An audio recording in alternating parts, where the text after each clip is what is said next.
Game changer చిత్రం విడుదలైన 4 రోజులలో భారతీయ బాక్సాఫీస్ వద్ద సుమారు 97 కోట్లు నెట్ వసూళ్లు సాధించింది.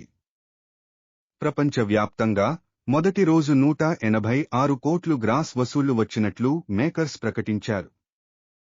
రెండవ రోజు నుండి వసూళ్లు తగ్గుముఖం పట్టాయి. మూడవ రోజు 65 తగ్గాయి. నాలుగవ రోజు జనవరి 13న 9 కోట్లు నెట్ వసూళ్లు వచ్చాయి. ఈ విధంగా 4 రోజుల్లో గేమ్ చేంజర్ చిత్రం సుమారు 131 కోట్లు గ్రాస్ వసూళ్లు సాధించింది.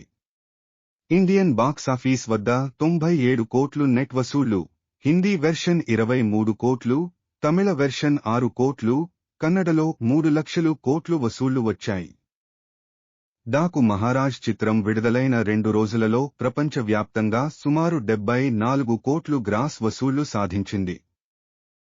మొదటి రోజు 56 కోట్లకు పైగా వసూళ్లు వచ్చిన ఈ చిత్రం రెండవ రోజున సుమారు 18 కోట్లు గ్రాస్ వసూళ్లు సాధించినట్లు సమాచారం.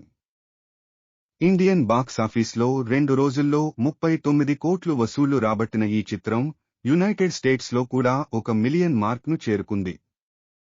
సంక్రాంతికి వస్తున్నాం చిత్రం 2025 జనవరి 14న విడుదలైనప్పటి నుండి ప్రేక్షకుల నుండి మంచి స్పందనను పొందుతోంది. ఈ చిత్రం తెలుగు రాష్ట్రాల్లో తొలి రోజున సుమారు 16 కోట్లు వసూళ్లు సాధించి ఇతర రాష్ట్రాలు మరియు విదేశాల్లో సుమారు 2 కోట్లను వసూలు చేసింది. మొత్తం కలిపి ఈ చిత్రం తొలి రోజున సుమారు 18 కోట్లు వసూళ్లను సాధించింది. ఈ చిత్రం యొక్క బ్రేకీవెన్ లక్ష్యం సుమారు 85 కోట్లు గ్రాస్ కలెక్షన్లు.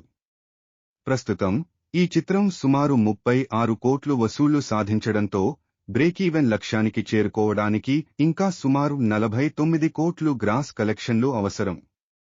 ఈ చిత్రం యొక్క ప్రీ రిలీజ్ బిజినెస్ సుమారు 42 కోట్లుగా ఉంది. ఇందులో ఆంధ్ర, నైజాం ప్రాంతాల్లో 33 కోట్లు, ఇతర రాష్ట్రాలు మరియు ఓవర్సీస్ కలిపి 9 కోట్లు ఉన్నాయి. మరిన్ని వీడియోల కోసం దయచేసి నా ఛానల్ను సబ్స్క్రైబ్ చేయండి మరియు లైక్ చేయండి.